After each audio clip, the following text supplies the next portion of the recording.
first ever solo trip that I have ever done was to Iceland in November of 2025. I went from the 14th to the 19th. This was a budget travel trip.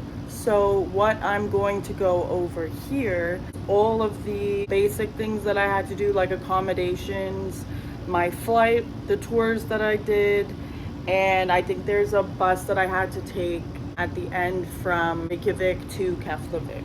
So I'm gonna just discuss that. I know Iceland can be done in so many ways, so I'm just going to discuss how I did it. Eventually I do plan to go back. It was such a beautiful country, and it was like a life-changing trip, to tell you the truth.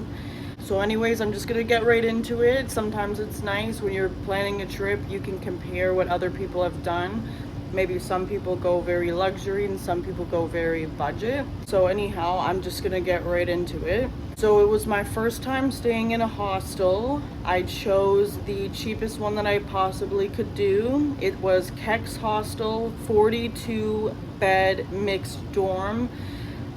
It was fine. The only thing that again, because this was my first time in a hostel, the only thing that I didn't think about is the one, like I would probably bring Vicks because there's a lot of people, so there's a lot of smells. It wasn't that it was funky, it's just that when you're in such a small space with so many people, like it feels stuffy in there. And number two, it was one of those ones, like one of those beds that didn't have a curtain. So I did see, and thankfully there was somebody who did this, so that's how I learned. They had their scarf. It was November, so it was cold, so like most people would have a scarf. I took it and kind of made it like a shield, just that way other people couldn't really see inside where I was sleeping. That was the only thing that was kind of weird for me, but aside from that, it was fine. It was clean enough. I saw the staff cleaning. Did everybody keep things super clean? No. The one thing that kind of icked me out was lots of water on all the counters and like other people's version of cleanliness versus mine. You know, there's so many people in there. I was only in a 42 dorm, but at the same time there's so many other rooms on the same floor using the same kitchen, washroom, everything like that. So what can you really expect? So anyways, I would absolutely go back to Kex Hostel. That being said, so something to think about. I stayed, so I flew from the 14th, but I did an overnight flight, so I technically landed at like 7 or 8 in the morning. So I booked my hostel only from the 15th to the 19th. So what did that cost me?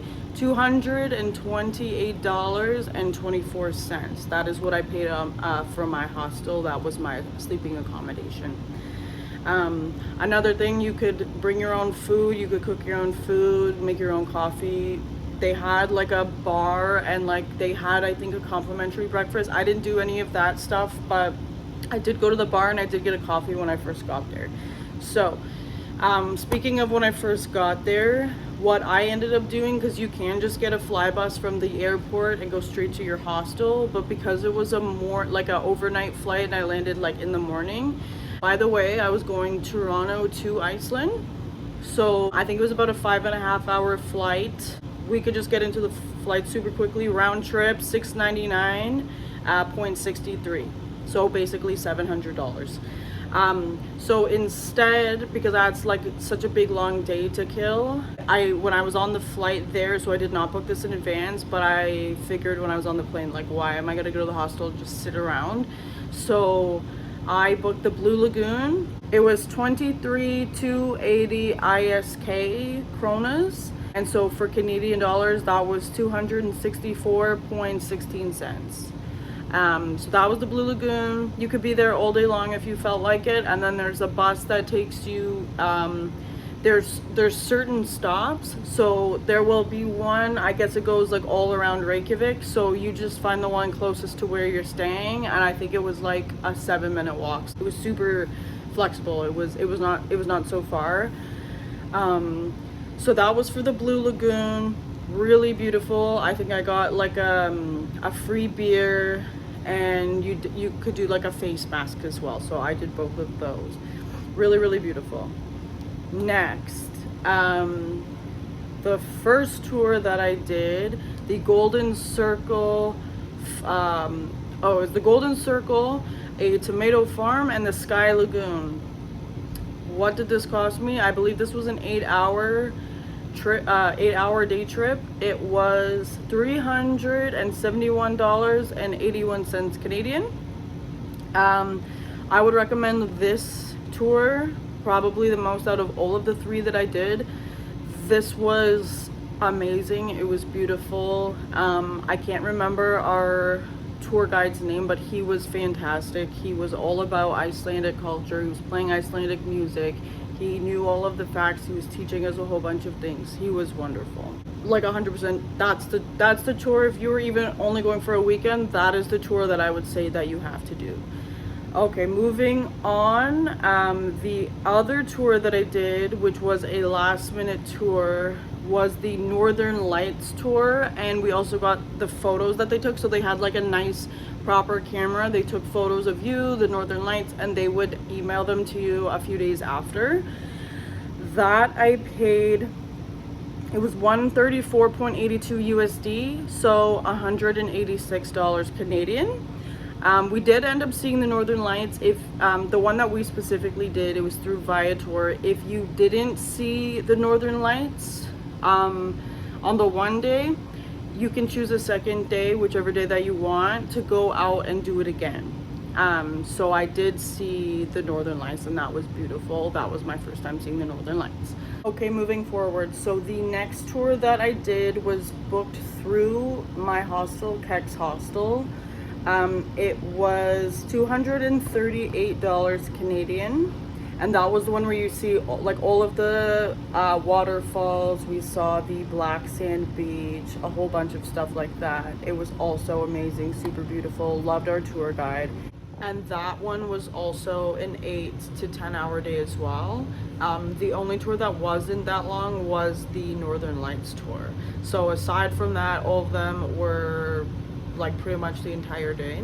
Just to mention, on both of like this whole entire trip, I broke my ankle September 29th, so I didn't have a lot of time to heal. And like, I just think this is like an important thing to mention.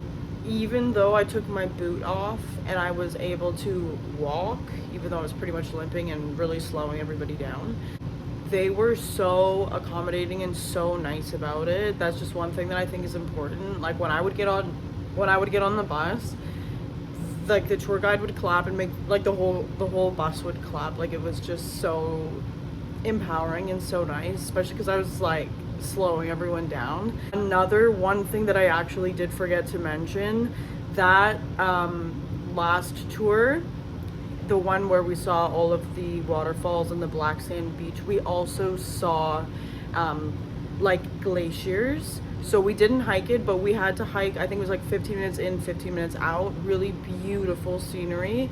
And like in between the, I guess the ice is like black volcanic ash, is unbelievable. So really, really beautiful. And then let me just get my notebook here. The last thing. So like I said, when I was going from Keflavik to Blue Lagoon, which then took me into Reykjavik when I arrived. When I was leaving, I just did the Flybus, and that was $60. It was about $60. And then another one thing that I'd like to mention as well. There is different levels of which tier that you want for Blue Lagoon. So I think they have like the standard. And then it goes up from there. So it gets more expensive, and it basically just means that it includes a little bit more. So keep that in mind. So what I had paid, $264, basically $264.16. It included the bus ride there, the bus ride to around my hostel, and obviously like to get into Blue Lagoon. You got the face mask, you got the drink. And then you can go much more expensive than that, and it includes, I guess, a bunch of other things. So that's just not something that I did because it was already pretty expensive for me. So Anything else that is worth mentioning? I feel like all of the tours that I did were extremely valuable. That's kind of what I wanted. All of the tour guides were amazing. The Northern Lights tour guide was amazing as well. She was so nice. She traveled far and wide to find us the Northern Lights.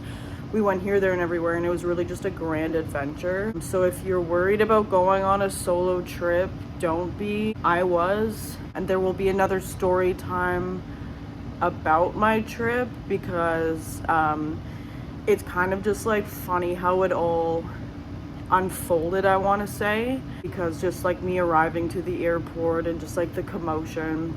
But that's for another day. I'll do a story time. All of the tours, if I can, I'll link them in my description, so that like say you are looking to book these tours, then you can. If I'm not mistaken, 2 were from Viator, 1 was from like directly from the hostel. And one more thing that I want to mention, just doesn't have anything to do with like budgeting, but what you pay for in the tour is also them picking you up from your hostel and dropping you off. So they have like a very long list of hotels and hostels that they will pick you up from, and they will drop you also directly back. So the hostel I was staying at, which again was Kex, they brought me to and from. So I didn't have to worry about getting somewhere at a certain time and then having like late at night having to walk and figure out how to get home. So that was one thing that is worth mentioning. Everything, including Blue Lagoon and the Flybus, really organized. Once you pay for your ticket, if you miss the bus, they just let you get on the next one. It's not like it's not strict in the sense of like, oh, you missed it, sorry, you have to get another ticket. It doesn't work that way, at least when I was there. Always better to check, but just something that I also think is worth mentioning, because like that's one thing that I'm super stressed about. So anyways, hello. And so one thing, as I was editing, I realized I did give all the prices for everything, but I did not do the grand total. So for accommodations and the tours that I did plus the Flybus, it came to $1,996.66. The only thing that I will mention, I did take out spending money. I bought a couple souvenirs. I think I got Subway once. I got a couple drinks from the bars. I got drinks at the hostel and then I went out for drinks. I think I had like a mulled wine on my way out. Some airport wine, stuff like that. I tried the vegan Icelandic hot dog.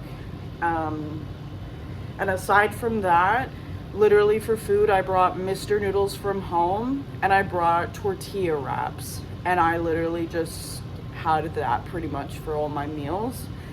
One of the tours that we went on that I had mentioned was the farm. Like it was like a tomato farm. So they grow all of their tomatoes inside, like a greenhouse.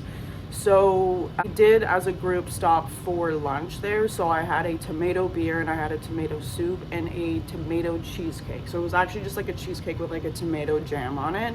So I paid for that as well. I don't remember exactly how much I brought in spending money.